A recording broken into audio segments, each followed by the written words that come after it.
La charité. La charité est une vertu surnaturelle par laquelle nous aimons Dieu par-dessus toute chose et notre prochain comme nous-mêmes pour l'amour de Dieu. Aimer Dieu par-dessus toute chose, c'est l'aimer plus qu'aucune créature, plus que nous-mêmes, et vouloir plutôt mourir que de l'offenser. C'est ça la charité. Aimer Dieu plus que toutes les choses, c'est l'aimer plus qu'aucune créature, plus que nous-mêmes, et vouloir plutôt mourir que d'offenser Dieu. Nous aimons Dieu parce qu'il est infiniment bon et infiniment parfait, parce qu'il nous l'ordonne, parce qu'il nous a donné de grands biens, tout ce que nous sommes, nous avons, parce qu'il nous en promet encore de plus grands, et parce que sans l'amour de Dieu, les autres vertus, les meilleures actions ne peuvent nous sauver. Donc sans l'amour de Dieu, toutes les vertus ne peuvent pas nous sauver. Voyons un petit peu plus à fond. Donc la charité c'est quoi? C'est une vertu, c'est une manière d'être de l'âme que Dieu infuse divinement dans l'âme. Il nous fait aimer Dieu plus que tout. Alors, quand on est dans le péché, qu'est-ce qui se passe? Quand on est dans le péché, la charité est détruite par le péché, la grâce, la sainteté est détruite, et l'Esprit Saint s'en va. Donc l'Esprit Saint qui fait aimer Dieu, aimer le prochain, s'en va, qu'est-ce qui reste? Vide. C'est vide. Quand vous avez un corps sans âme, il est mort. Il est cadavre. Qu'est-ce qui se passe au cadavre? Il est pourri. Il dégage des mauvaises odeurs, il est pourri, il vous donne la nausée. Eh bien, le même passe dans l'âme qui est dans le péché. Pourquoi il y a tant de problèmes dans le monde? Parce qu'il y a beaucoup de gens qui vivent dans le péché. Quel péché? Le péché mortel qui détruit la grâce, la sainteté, chasse le Saint-Esprit. Et quand l'Esprit Saint s'en va, qui est-ce qui vient prendre la place? C'est le diable.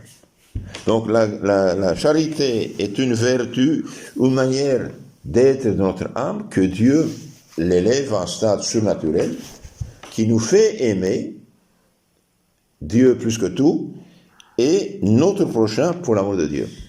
Pourquoi j'aime le prochain? Pour l'amour de Dieu. Pourquoi je pardonne le péché? Pour l'amour de Dieu. Pourquoi je domine mes passions? Pour l'amour de Dieu. Alors, aimer Dieu, parce que qu'est-ce que c'est? C'est l'aimer plus qu'aucune autre créature. Donc, celui qui aime une créature plus que Dieu, eh bien, c'est un idolâtre. Il pêche.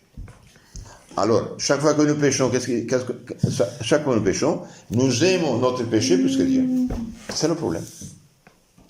Bien sûr, on ne le dit pas en parole, parce que bon, c'est gros, mais dans les faits, c'est comme ça. Par exemple, vous avez deux personnes qui ont eu des problèmes, disons, je sais pas, supposons ils ont tué un familier. Eh bien, l'assassin, il demande pardon au Dieu. Il se repent, mais il a fait. Eh bien, s'il demande pardon de tout cœur, s'il se repent de tout cœur, et se confesse, reçoit le pardon, et la personne qui ne pardonne pas, s'il meurt dans ce péché, il a l'enfer. Et donc, aimer Dieu par-dessus toute chose, c'est aimer Dieu plus que tout, plus qu'aucune créature, plus que nous-mêmes. Plus que nous-mêmes. Voilà. Quand on n'écoute pas le message de Dieu, on aime soi-même plus que Dieu. Et vouloir plutôt mourir que l'offenser. Pourquoi les saints disaient « Je préfère mourir plutôt que pécher » C'est-à-dire « Je préfère mourir plutôt que perdre la grâce de Dieu qui me fait enfant de Dieu, qui me donne droit à la vie éternelle. » Alors là, pourquoi nous devons aimer Dieu? Nous devons aimer Dieu, premièrement, parce qu'il est infiniment bon et infiniment parfait, source de toutes les perfections. Deux, parce qu'il nous l'ordonne pour notre bien. Et trois, parce qu'il nous a donné de grands biens. Nous aimons Dieu parce qu'il nous a donné de grands biens. Par exemple, tu as des pieds. Et si tu n'avais pas des pieds, comment tu ferais pour marcher? Et si tu n'avais pas des mains, comment tu ferais pour travailler? Et si tu n'avais pas des yeux, comment tu ferais pour voir? Et si tu n'avais pas des dents, comment tu ferais pour mastiquer? Et si tu n'avais pas, je sais pas, c'est quand même un problème. Est-ce que nous rendons grâce à Dieu pour tout ça chaque jour?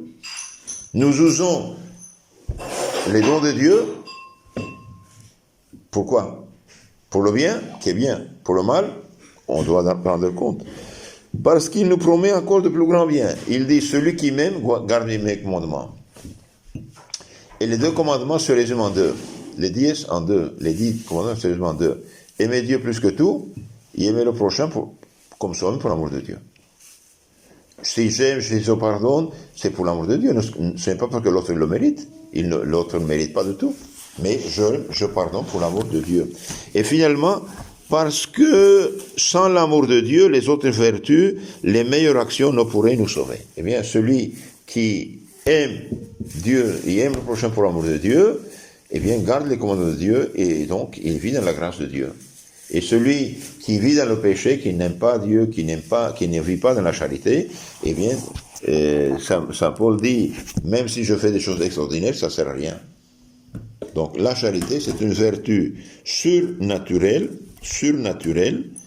qui nous fait aimer Dieu, qui enflamme notre cœur d'amour envers Dieu et d'amour envers le prochain. Alors quel est le foyer de la charité? D'où vient-il? Il vient des sacrements. Quand une personne a péché gravement, il a perdu la charité, il a perdu l'Esprit Saint, il a perdu la grâce. Quand il se confesse, il les récupère. Mais quand il communie, ça fait croître. Ça fait croître la charité, la grâce, les autres vertus et la présence de Saint-Esprit. Donc péché, c'est grave. Péché, c'est grave. Et c'est péché petit ou grand.